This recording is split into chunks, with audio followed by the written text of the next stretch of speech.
Boa noite, está no ar o Pente Filho Entrevista aqui pela TV Bom Dia. Hoje vai ser um programa em duas partes, com dois pré-candidatos ao governo do Rio Grande do Sul. Na primeira parte, recebemos o pré-candidato do MDB, o deputado estadual Gabriel Souza. E na segunda parte, o pré-candidato ao Piratini, Roberto Argenta, do PSC. Boa noite, Gabriel. Seja bem-vindo aqui à TV Bom Dia, pela primeira vez, falando conosco aqui. Boa noite aos nossos internautas, telespectadores. Estou muito feliz de estar aqui em Erechim, de acompanhar o deputado Capuani, do prefeito Paulo Polis, fazendo um giro aí pela imprensa e também pela região, fazer uma série de atividades aí durante os dias que vou ficar aqui na região do Alto Uruguai.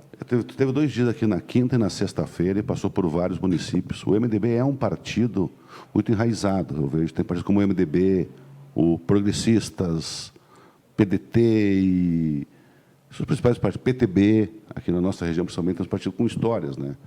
A gente, até o jornal trouxe uma matéria essa semana, nós temos 29 partidos em Erechim com filiações partidárias, mas o topo da linha é o MDB ainda, com quase 1.500 filiados.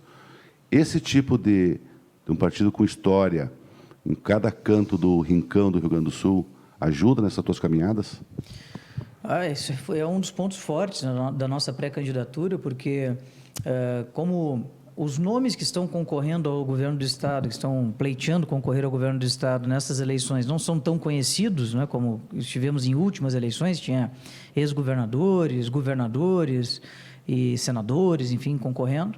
Nós temos aí alguns nomes conhecidos nessa eleição e outros tantos não conhecidos, entre os quais não é o meu, né? Eu sou uma pessoa ainda desconhecida perante boa parte da população, como já foi também o Germano Rigoto, Sartori, o próprio Eduardo Leite, a própria Ieda Cruz, que começaram lá com pouca intenção de votos nas pesquisas dessa época do ano, e na medida em que foram a população conhecendo essas figuras, e essas figuras mostrando suas propostas, acabaram crescendo nas pesquisas. Então, para mim, como pré-candidato a governador, é muito importante ter um partido com uma musculatura, uma capilaridade como o MDB. O MDB tem 135 prefeitos, 124 vice-prefeitos, mais de 1.100 vereadores, 250 mil filiados aproximadamente no Estado. Aqui no Alto Uruguai tem 11 prefeitos, 8 vice-prefeitos. É a maior bancada aqui, aliás, 7 vice-prefeitos. Então, realmente é um partido gigante, onde eu vou, tem lá uma organização partidária que me recebe, está comprometida com a nossa pré-candidatura. Então, claro que isso ajuda a alavancar qualquer pré-candidatura, não será diferente comigo, e estou aí andando o Estado e mobilizando toda essa malha partidária, fazendo o que eu chamo de coligação interna, antes de mais nada, para poder aí, ir para a eleição depois com o partido mobilizado e certamente já com uma musculatura maior para poder chegar no primeiro turno e conseguir ir para o segundo turno para vencer a eleição. Falando em essa questão interna que você refere, Gabriel, o MDB teve uma disputa interna que é natural do partido, todo partido grande vai ter. Tinha 2 nomes, Alceu Moreira, Gabriel, e o teu nome foi acabado escolhido pelo diretório estadual numa retirada do Alceu Moreira. Até ele esteve aqui uns dias antes do pleito e já sentia essa tendência dele. E é normal num partido grande que fica, é um termo pesado, as viúvas, que eu sempre digo, os mais históricos, os mais jovens, aquela transição que não é fácil para todo mundo. Passado esse período, se acalmou? Está calmo? Está todo mundo pegando a tua campanha? Ou tu acha que pode ter alguma dissidência ainda no decorrer do caminho?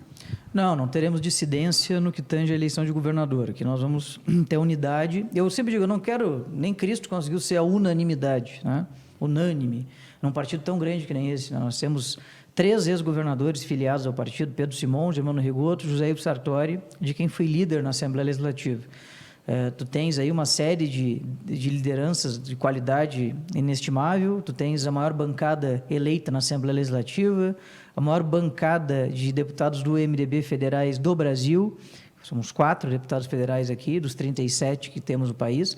Então, quer dizer, tu tem um partido gigante, não tem como ser unanimidade, eu nem busco ser, não é a minha pretensão, agradar a todos, ter, enfim, a concordância de todos, mas temos a unidade, que a unidade vamos passar por cima de eventuais divergências que temos, em prol de um projeto maior, que é colocar o Estado cada vez mais no rumo certo, né? O governo Sartori iniciou uma série de transformações, eu fui líder do governo Sartori, o governo Leite também teve a sua importância, não é? Eu fui presidente da Assembleia Legislativa durante o governo Leite, saí meses atrás da presidência da Casa, quando nós aprovamos uma série de projetos que foram fundamentais para que o Estado voltasse a ter capacidade de dinheiro, né, capacidade financeira para fazer investimentos. Essa região, por exemplo, está recebendo uma série de investimentos em infraestrutura, na saúde, na educação, que são recursos que só são possíveis de ser obtidos quando o Estado está equilibrado financeiramente. Assim como o chefe de família, a mãe de família tem também a mesma intenção durante os meses, né, para poder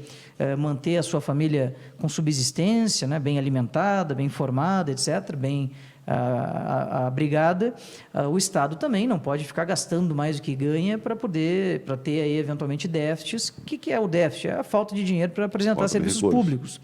Então, tudo isso que foi feito nos últimos 8 anos que eu participei de maneira protagonista, prepara o Estado para que os próximos 4 anos possamos melhorar a vida das pessoas cada vez mais. E aí o Estado, com dinheiro, consegue organizar essas situações. Então, eu quero ser, a minha pré-candidatura é o passo adiante, é o passo seguinte, né? Não é uma mera continuidade do que está acontecendo, porque se fosse assim, iríamos apenas continuar fazendo as mesmas coisas, né? Nós queremos ser o passo adiante, o passo à frente, nesse caminho que estamos perseguindo. O que você quer é ruptura, eu estou sentindo assim, tu teve MDB, PSDB, o MDB foi um grande parceiro do Eduardo Leite nesses 3 anos e pouco aí, inclusive sob a tua liderança. O próprio Eduardo Leite falou diversas vezes a importância que o teu nome teve dentro da Assembleia para aprovar projetos nem tão simpáticos por questão de funcionários, tudo. Então, é nesse sentido tu ter esse passo adiante na questão de manter o trabalho que você desenvolveu nos últimos 8 anos? Sim. O que eu quero dizer com isso é que o cerne, né, o centro lá da questão, né, do Rio Grande do Sul é o seguinte: nos últimos 50 anos, antes do período atual, nós ficamos 45 anos gastando mais do que a arrecadação, né? Isso fez com que o Estado tivesse um custo gigantesco para a sociedade, quer dizer, a sociedade paga a conta através dos impostos e não recebe de volta na forma de bons serviços públicos. Então, as estradas esburacadas, sem acesso asfáltico, que temos 11 municípios sem acesso asfáltico, desses 11, 10 vão ter condições, aqui na região, de ter a sua obra iniciada ou concluída até o final do ano, a partir de investimentos que o Estado está fazendo, né? Para a gente ter uma base, o orçamento do DAER, historicamente, é de 130 milhões de reais, que é menos da metade do orçamento de Erechim, né? Agora nós vamos ter 1 bilhão e 600 milhões de reais investidos através do DAER em estradas, né? Ou seja, que mostra... Inclusive, aqui em Erechim, nós temos uma estrutura boa do DAER que, pelas ações, nem precisava nem existir. Até então. Se tu fala da estrutura física do DAER, né? Tu chega lá, chega a dar... Onde que eu estou? Não só aqui em Erechim, em vários lugares. Eu estou citando o nosso para mostrar como é que está sucateada a questão por falta de recursos. Completamente, falta de recursos. E veja, os 130 milhões, na verdade, era uma marca no orçamento, porque como dinheiro não havia, para o que o DAER recebesse 130, alguém deixava de receber, está entendendo? E claro, tinha que ter um mínimo lá para poder fazer um tapa-buraco, emergencial, etc. Então, agora, a qualidade das rodovias, e quando eu falo em rodovia, não é importante dizer, gente, não é uma questão de asfalto apenas, meramente, né? Que isso é importante, a qualidade do pavimento, para que tu, com conforto, com mais segurança, consiga transitar nas rodovias. Mas o custo logístico disso é um negócio incalculável, né? Porque perceba que uma região produtora de grãos e de produto de origem animal, como é o caso do Alto Uruguai, quando vai escoar a sua produção de suínos, de leite, de grãos, de soja, de trigo, de milho, para outras regiões do estado e do Brasil, o custo de tirar da propriedade, da porteira da propriedade para dentro até a indústria, é um custo que vai ser medido pela qualidade do pavimento também, entre outras questões, né? Então, o custo do produto, da competitividade do teu produto melhora, e tu tens ainda, no que tange a aquisição de produto de outras regiões, no comércio, nos serviços, na própria indústria. E a própria cadeia, que tu vai movimentar em outras áreas. E no próprio setor primário, no próprio agro, né? Tu tem um custo mais barato de logística, porque o custo do frete tem a ver, uma estrada toda esburacada ou estrada sem asfalto, o custo do frete é maior pelo dano que causa ao veículo que está transportando a mercadoria. Então, olha, são coisas invisíveis lá que o Estado acaba sendo sócio da população, muitas vezes atrapalhando quem produz e quem gera riqueza, né? Então, eu defendo um Estado que não atrapalhe quem produz, quem gera riqueza e que consiga, ao contrário disso, colaborar com o desenvolvimento econômico e social. Sem o recurso para tanto investimento, o dinheiro para fazer um investimento, difícil de fazer, né? Impossível seria fazer, e o jeito de fazer gastando mais que a arrecadação nós já sabemos qual é, né? Agora vamos então experimentar. Lugar, na tua casa é assim, né? Vamos experimentar então, continuar experimentando um governo de responsabilidade com o dinheiro público, chamada responsabilidade fiscal, para que possamos, a partir daí, sair do ponto de partida da responsabilidade com o dinheiro público para com o ponto de chegada ser a entrega de serviços públicos adequados para a população em várias áreas, não só na infra, mas também na educação, na saúde, na segurança pública, entre outras questões que são importantes para a sociedade gaúcha como um todo. Essa questão do asfalto, do piso, tu vem em Erechim, dá uma chuva e os buracos, a gente diz... Esse é o sentimento da população, que pode ser o pobre, o rico, independente de classe social, o homem, mulher, velho, jovem, sente o problema. Olha que coisa louca que é, né? Então, os governos têm que estar atentos para esses problemas. Gabriel, essa semana na Assembleia tivemos a questão da votação ou não, faltou quórum, da recuperação judicial. O quanto isso é importante para o Estado que seja aprovado, ou não é? Qual é as vantagens e qual é a desvantagem disso? Dessa dívida impagável ao longo das décadas aí. Vamos então, se me permite, por 2 minutos, tentar explicar o que é o regime de recuperação fiscal, que é um negócio chato, complexo, né? Mas muito técnico, mas tem que tentar explicar. Tem tudo a ver com a vida das pessoas, em especial quem está assistindo. O regime de recuperação fiscal foi criado pelo governo federal, no mandato passado, no governo Temer, para poder renegociar, para poder fazer com que os estados e os municípios também que devem à União, que estão muito mal financeiramente, então para te aderir ao regime é porque tu está assim numa situação, não é mérito de ninguém, para ninguém aderir, ter condições de aderir ao regime, porque para te ter... É um problema, tu está tentando resolver um problema. Atingir as tuas prerrogativas, as prerrogativas para te atingir, os requisitos para te aderir ao regime, é porque tu está quebrado mesmo, né? Então o Estado do Rio Grande do Sul, infelizmente, atingiu esses requisitos e sim está apto a aderir ao regime.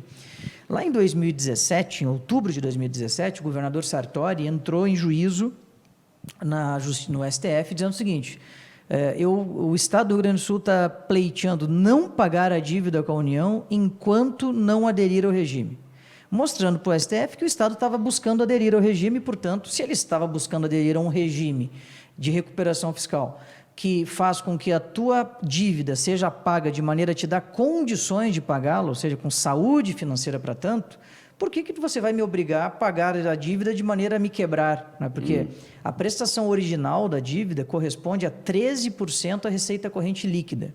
Isso dá em mais ou menos 5 bilhões de reais por ano. 5 bilhões de reais por ano arrebenta com as contas públicas, né? Só para a gente ter uma base, todos esses investimentos que o Estado está fazendo agora no chamado programa Avançar, eu falei das rodovias, educação, saúde, segurança, cultura, esporte, etc., dá 6 bilhões de reais. Todo o dinheiro que o Estado está investindo agora, 6 bilhões de reais. E quando tu tirar todo esse investimento e mais um.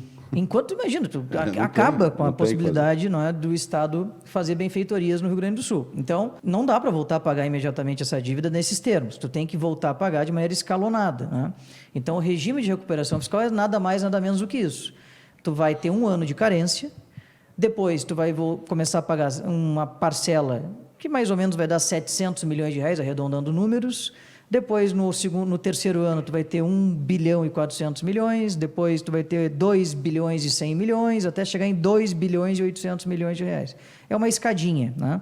E com isso tu tem condições de voltar a pagar a dívida. Por quê? Porque a dívida está crescendo, né? Na medida que tu não paga ela continua crescendo. É por isso que diz, a dívida está impagável. Sim, porque desde 17 nós não estamos pagando, que deu um fôlego de caixa muito importante. Se tu não pagar a dívida, voltar a pagar a dívida, ela não para de crescer, né? Então, isso é uma coisa, né? Ou seja, aqueles que defendem... Nós voltamos à estagnação se não for aprovado. Se não for aprovado, tu volta a pagar a dívida imediatamente nos termos anteriores. Lá, então, todos os investimentos anunciados caem por terra, praticamente. Provavelmente, tu vai ter dificuldade de cumpri-los, né? E talvez até no futuro, logo em seguida, tu vai ter dificuldade de voltar a pagar salário em dia, né? Porque tu vai ter uma dívida gigantesca no teu caixa. Tem uma coisa importante para dizer que é o seguinte, o regime de recuperação fiscal também controla os teus gastos durante o período que tu vai estar aderindo a ele, né? Ou seja... Temos obrigações também. Tu tem obrigação, porque a União Federal diz, ok, eu vou te dar essa renegociação, mas tu vai ter que controlar os teus gastos e tu vai ter que aumentar gastos eventuais em outras dívidas, como, por exemplo, precatórios, né? Hoje o Estado paga, 2022, está pagando a fila de 2001 de precatórios. Então, é por isso que precatório, o que é? Uma dívida que o Estado tem contra alguém, uma pessoa física ou jurídica. Então, geralmente a gente encontra em servidores públicos, empresários que têm dívidas, que o Estado tem dívidas com eles, entraram em juízo para receber, a Justiça emite um título de precatórios e faz uma fila em ordem judicial, que é como o Estado tem que pagar. Como o Estado não tem dinheiro para pagar todo esse estoque, que dá mais ou menos 9 bilhões de reais, o que o Estado faz? Ele começa a pagar... E sempre vai ter isso, né? Não tem? Sempre tem, mas tu tem que pagar, porque é dívida do Estado com pessoas, né?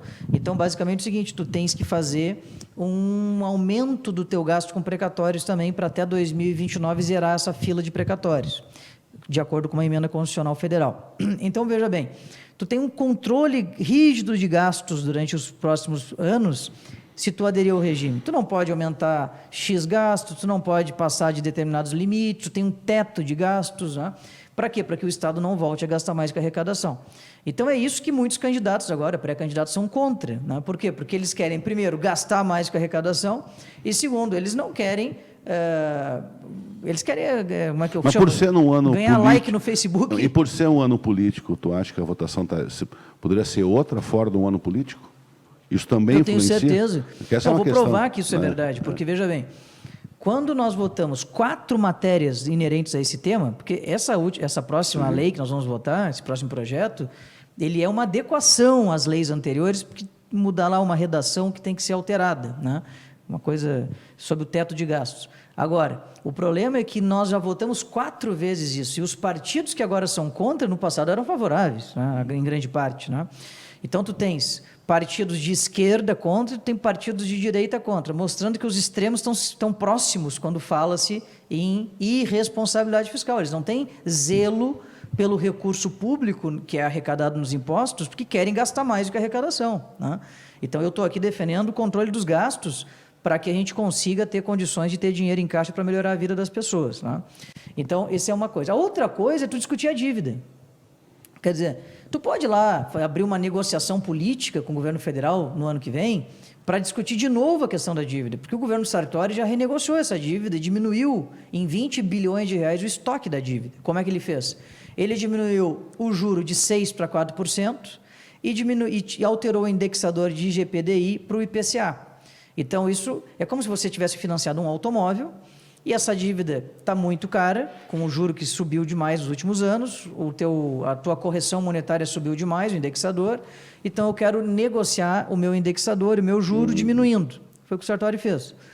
Agora, dá para fazer de novo, não tem nenhum problema, eu sou favorável a isso. O que eu não sou favorável é demagogia, está me entendendo? Dizer o seguinte, não, população gaúcha, agora nós temos que... Essa dívida já foi paga e nós não vamos mais pagar. Mentira. Porque se tu não adere ao regime, imediatamente o governo federal vai te mandar um boleto. Ao menos se o governo federal quisesse dar um perdão, que é outra coisa, senão não existe, né? E outra coisa, o que me surpreende é que os partidos que passaram pelo governo federal, ou já ainda estão no governo federal atualmente, estão dizendo que tem que renegociar. Então, renegociem. É simples, né? É simples.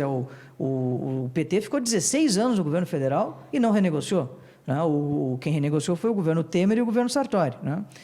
E agora o governo Bolsonaro está no governo federal, os candidatos que representam o Bolsonaro aqui estão dizendo que tem que renegociar. É simples, é só ir lá em Brasília e renegociar, se é tão fácil assim, né? É claro que não é fácil, né? Porque, veja, a União tem dívidas com vários estados, então os termos são os mesmos para todos os estados, o que é para um é para todos. 77% das dívidas que os estados têm com a União estão concentradas no Rio Grande do Sul, São Paulo, Rio de Janeiro e Minas Gerais. Então, se tu renegocia Rio Grande do Sul, tem que renegociar com os outros estados também, né? E assim por diante. Então, eu acho que... Isonomia, né? Eu sou favorável a renegociar a dívida. Agora, eu não sou favorável a fazer demagogia em cima desse assunto, vendendo para as pessoas uma coisa que é mentira, né? Que não é verdade, que é demagogia. Tu dizer o seguinte, olha, essa dívida já está paga e não precisa mais pagá-la. Isso é mentira, isso não é verdade, né? Porque se fosse verdade, já teria sido feito. O que nós temos que fazer é voltar a pagar a dívida de maneira a não quebrar o Estado, e enquanto isso não tem nenhum problema você lá discutir a questão dos juros, da questão do indexador e assim por diante, né? Então, eu acho que é nesse sentido aí que nós vamos nos posicionar na terça-feira que vem nessa votação. Gabriel, última pergunta, política de alianças. A gente vê o Estado ainda nas pré-candidaturas postas que os movimentos do ex-governador Eduardo Leite está segurando algumas negociações. A gente vê muitas especulações, ele vai à reeleição, ele vai ao Senado, a última que vai até deputado federal, o prazo do PSDB nacional, a união MDB, PSDB e Cidadania. Está tudo meio confuso, né? Tu não sabe como é que vai terminar. Nós estamos menos de 5 meses para a eleição, parece que é muito tempo, mas não é. Passa muito rápido, estamos em maio, quase metade de maio já. O que é junho, convenções, está aí as eleições. Como é que tu vê essa política de alianças e, pela tua amizade, pela relação que tu teve com o Leite, qual é que tu acha que é o caminho que ele irá seguir nas eleições desse ano? Eu acho o seguinte, primeiro, tu tens realmente uma questão nacional ainda não resolvida, né? Ontem, por exemplo, anteontem teve uma reunião da bancada do PSDB na Câmara dos Deputados e no Senado. As duas bancadas do PSDB fizeram uma nota delegando ao presidente nacional do partido, Bruno Araújo, a fazer uma coligação com os partidos de centro, onde o MDB, o meu partido, tem um protagonismo importante através da senadora Simone Tebet, que é a nossa pré-candidata à presidência. Essa nota, quer dizer, esse movimento do PSDB, me parece que vai afastando a possibilidade do Dória concorrer a presidente, né? Por quê? Porque, para fazer essa composição, talvez o Dória tenha maior dificuldade. De uma pesquisa quantitativa e qualitativa para analisar aquela questão. Para tirar o Dória, né? Vamos ser franco aqui, porque o Dória, na pesquisa, vai ter uma rejeição hercúlea, gigantesca. Né? Não cresce mais. E porque tem piso, quer dizer, teto baixo, né?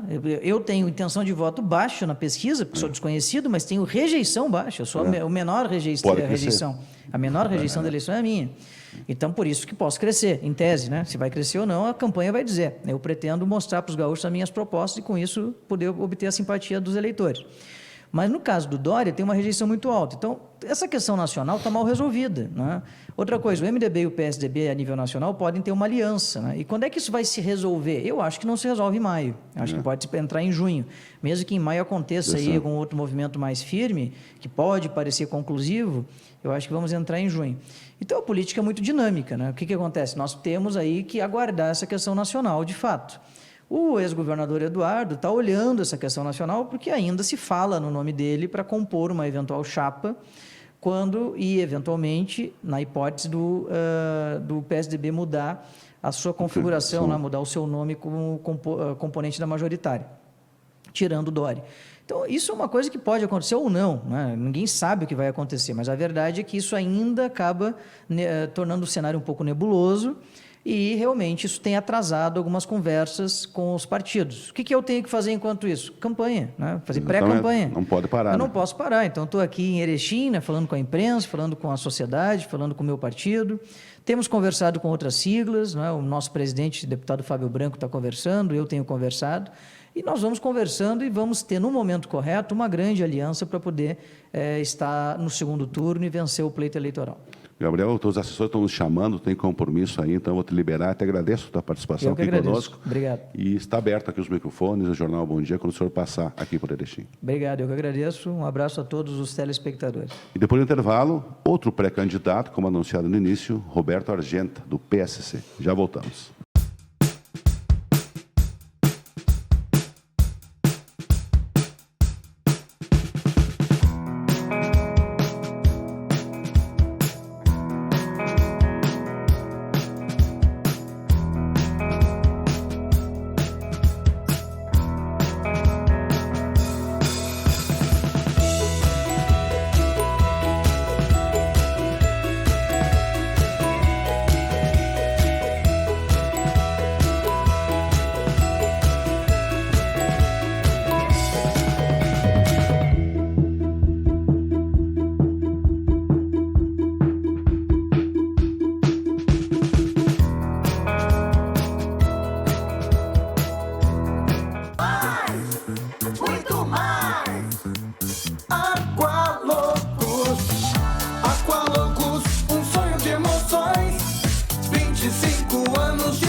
Conheça as academias do SESC, diversas modalidades para todos os públicos e para treinar onde você quiser ainda temos academia online. Acesse sesc-rs.com.br/academias. SESC, a força do sistema Fecomércio ao seu lado. Cartão Saúde Santa Mônica, um novo jeito de cuidar de você. Agora você terá acesso ao que há de melhor em tecnologia e atendimento em saúde. Tudo com preços acessíveis, descontos de até 50% em consultas, valores diferenciados em internação hospitalar, exames especializados e muito mais. Pense no seu bem-estar, solicite informações. Cartão Saúde Santa Mônica, benefícios para toda a família. Santa Mônica, mais que um hospital, um complexo de saúde. O Bom Dia agora tem rádio. Acesse www.jornalbomdia.com.br para escutar a nossa programação. Grupo Bom Dia, jornal, TV, site, digital e rádio.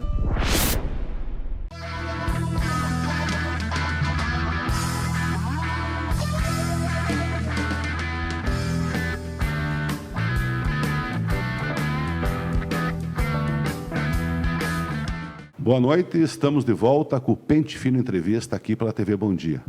Nesta segunda parte do programa desta sexta-feira, estamos recebendo Roberto Argenta, empresário de sucesso, com uma história bonita de vida, que é pré-candidato ao governo do Rio Grande do Sul pelo PSC.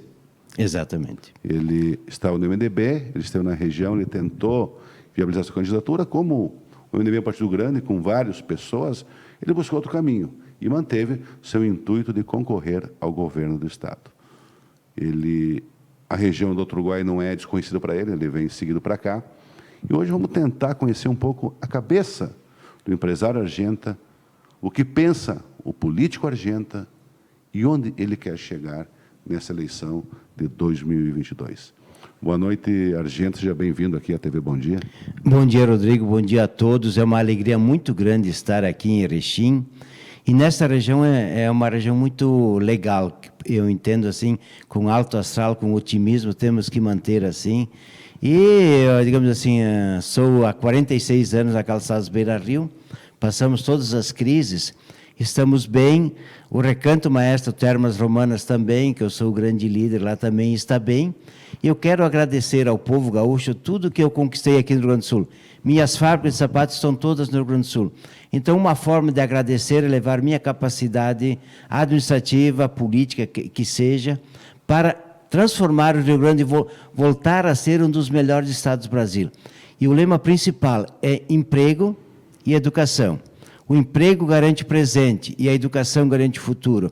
E nós queremos trabalhar muito forte em cima na continuidade da geração de emprego, especialmente para os municípios que não têm indústria, não têm agroindústrias. A metade sul, que é uma região enorme do estado deprimida, temos que levar desenvolvimento.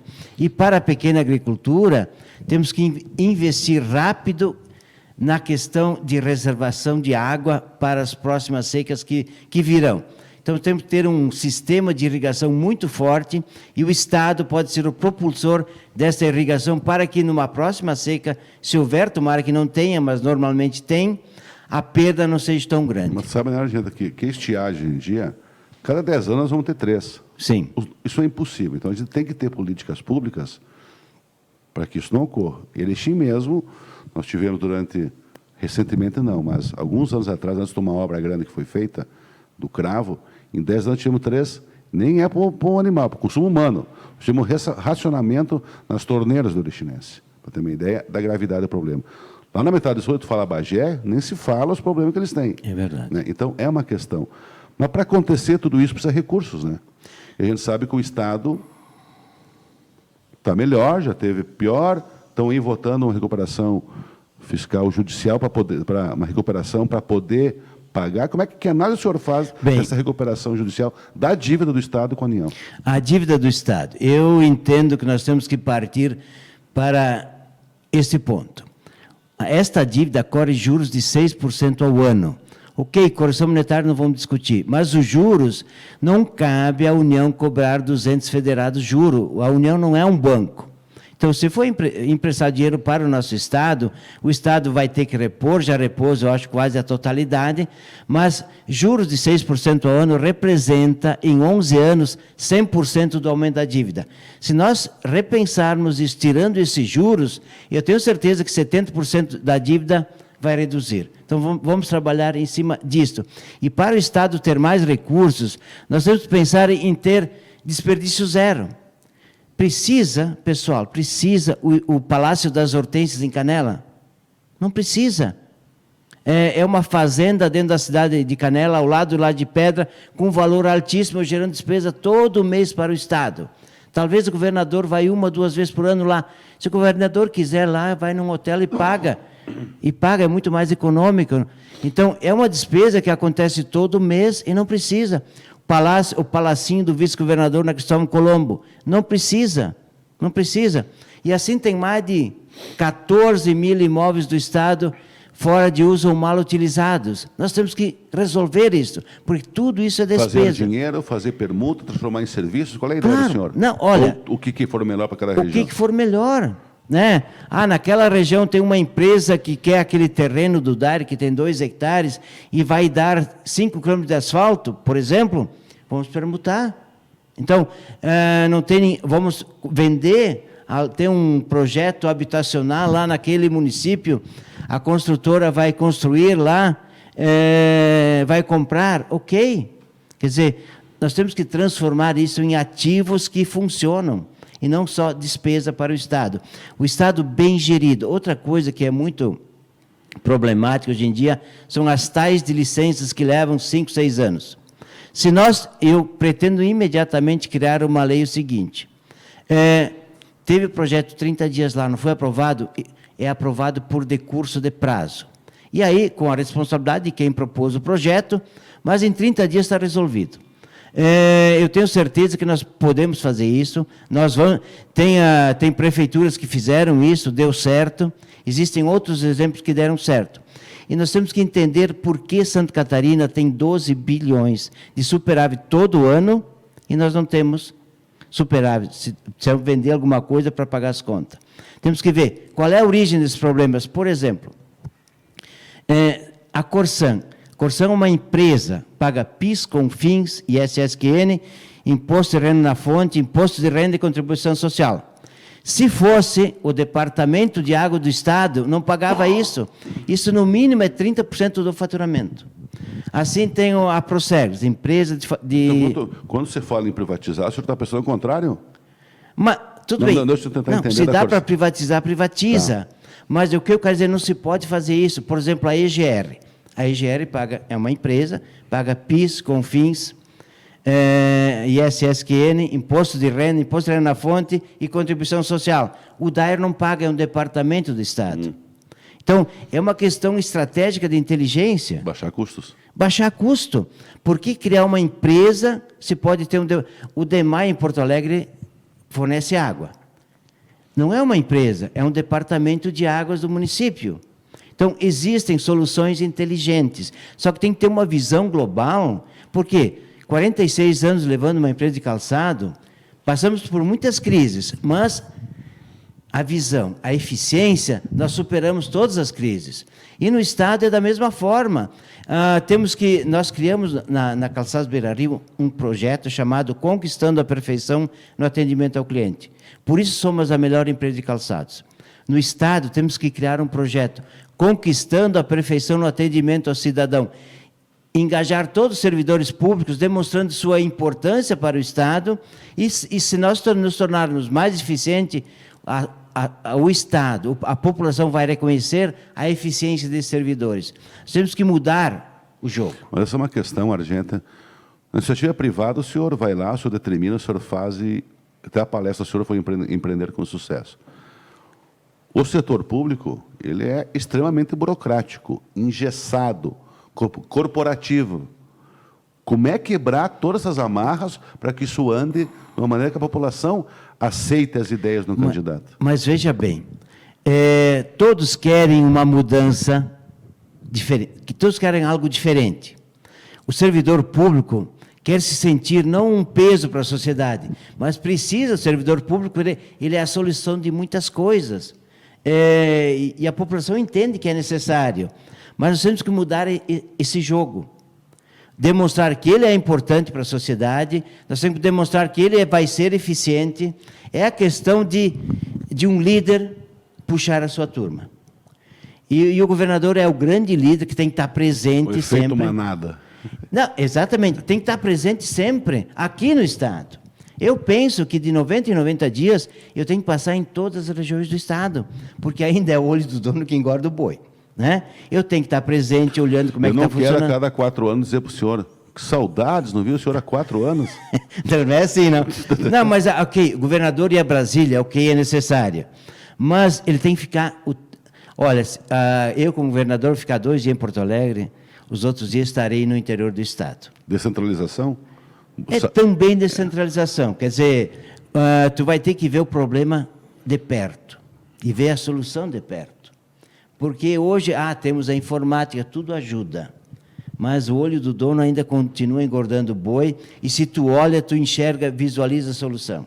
O ser humano é um ser intuitivo, ele vê e resolve.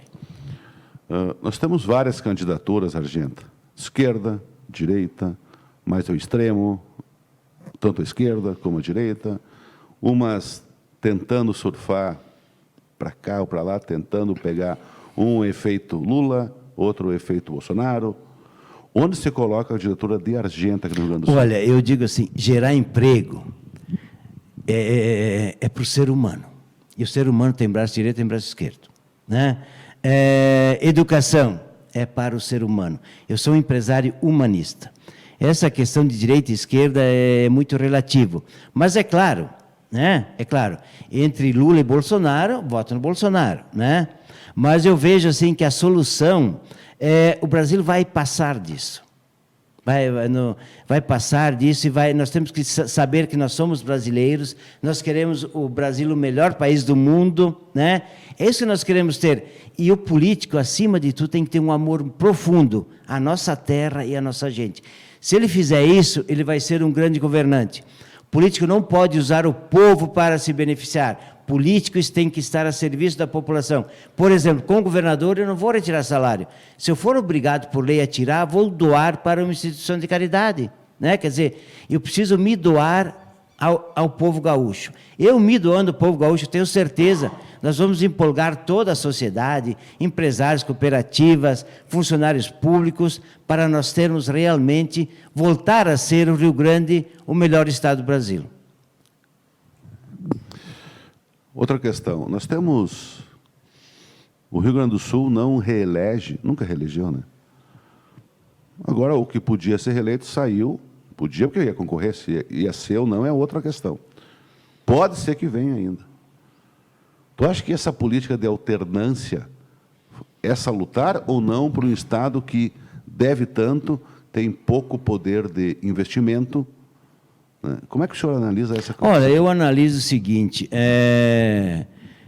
de um lado é bom, de outro lado não é bom. Então, eu acho assim, mas o que o Rio Grande do Sul precisa, o Rio Grande do Sul sempre foi um estado inovador e está no momento de nós inovarmos. Veja bem, Minas Gerais diz que o Zema é o melhor governador do Brasil hoje. Ele tem 12 secretarias, nós temos 27. Só aí tu já corta um monte de custo. Aquele dinheiro que vai sobrar disso, tu vai aplicar em educação, em saúde, em infraestrutura. Quer dizer, nós temos que mudar a lógica do Rio Grande. Né? Mais povo, mais benefício à população e menos Estado. Menos Estado no seguinte sentido, menos nomeações de cargos e secretários. Tamanho da máquina. Hã? Tamanho da máquina. É o tamanho da máquina. A máquina tem que ser enxuta e eficiente. Um treinador de futebol, ele escala 11. Mas se ele tiver que escalar 27, vai dar confusão. Então, por isso temos que... Se Minas, que tem 853 municípios, funciona bem, com 12 secretarias, por que nós não podemos ter 12? Também. Quer dizer, já começa por aí uma grande mudança. E nós temos que demonstrar ao povo que realmente nós vamos aplicar bem o dinheiro do povo. Nós temos que ser exemplo disso. O dinheiro do povo tem que ser cuidadosamente aplicado nos seus mínimos detalhes. Tem que dar muita atenção a isso. E o serviço prestado do Estado tem que ser o melhor possível. Não podemos continuar nesse jogo.